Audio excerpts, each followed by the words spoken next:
श्री हजूर प्रकाश मुनि नाम साहब की चरणों में साहेब बंदगी। श्री हजूर उदित मुनि नाम साहब की चरणों में साहेब बंदगी। चार गुरु वंश 42 की चरणों में साहेब बंदगी। सकल हंस को साहेब बंदगी।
श्री हजूर प्रकाश मुनि नाम साहब की चरणों में साहेब बंदगी। साहेब बंदगी साहेब बंदगी। बंद श्री हजूर प्रकाश मुनि नाम साहब की चरणों में साहेब बंदगी। हाँ सज्जनों, हमारे इस संसार में सत्यलोक से आए हुए परमपिता परमात्मा सदगुरु कबीर साहब ने हमारे इस जीवन की मोक्ष के लिए 42 वंश की धारा चलाया है। जिस 42 वंश में हमारे सदगुरु प्रकाश मुनि नाम साहेब वर्तमान दामाखेड़ा में पधार करके हम सबको सुंदर दर्शन दे रहे हैं और दर्शन के साथ हमारे जीवन का भी कल्याण करने के लिए भवसागर में आए हैं सत्यलोक से। आइए हम भजन के माध्यम से हम उन्हीं सदगुरु के चरणों में अपने यह भजन को अर्पण करते हैं और उनकी चरणों की चरण धूल को हम अपने सिर पर चंदन की तरह हम धारण करते हैं। साहेब तो बंदगी साहेब बंदगी सत्यनाम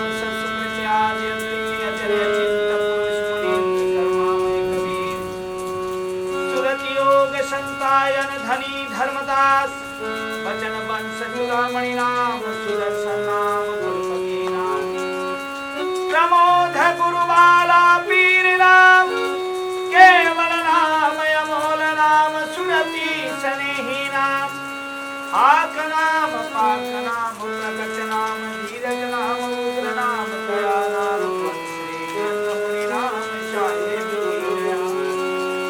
श्री हजूर प्रकाश मुनि नाम साहेब की दया। चार गुरु वंश 42 की दया। साहेब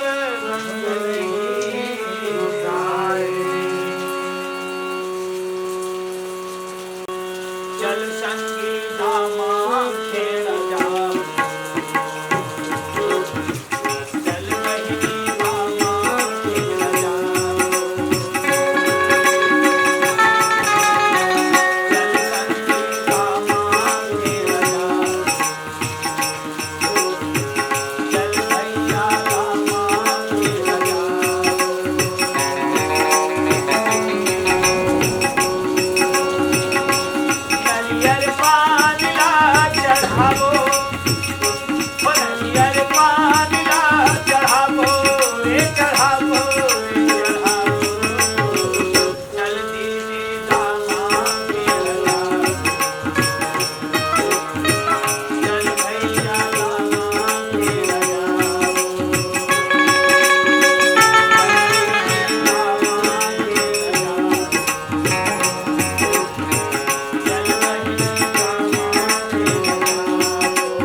साहेब बंदगी।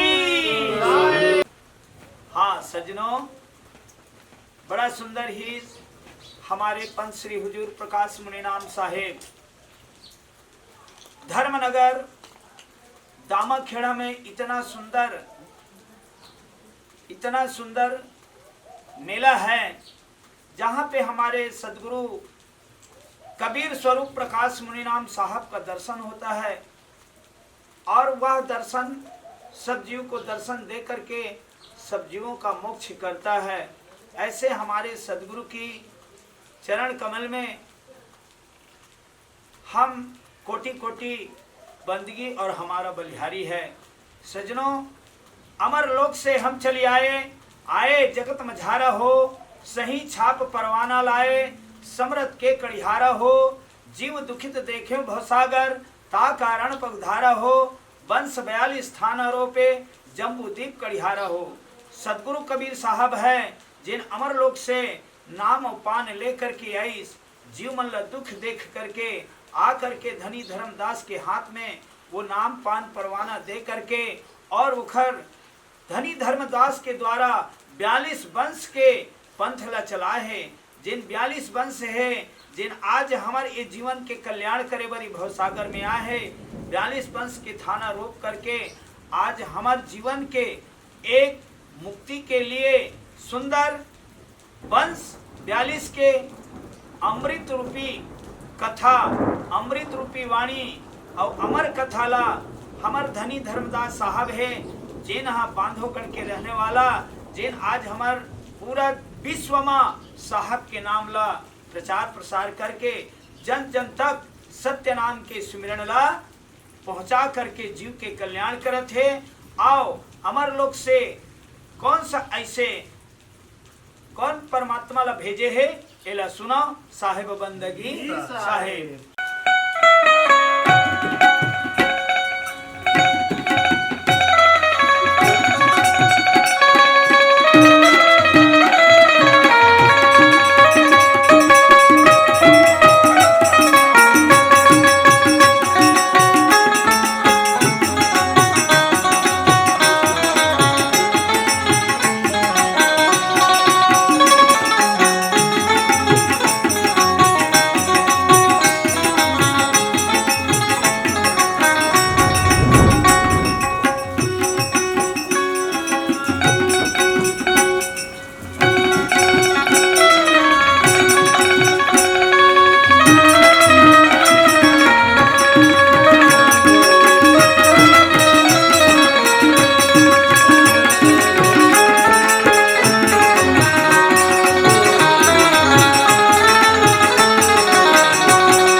साहेब है तेन अपन नौतम सुरती अंशला वंश के स्वरूप में ये भवसागर में भेज करके और जीव के मुक्ति करीबर, जीव के कल्याण करीबर भेजे हैं।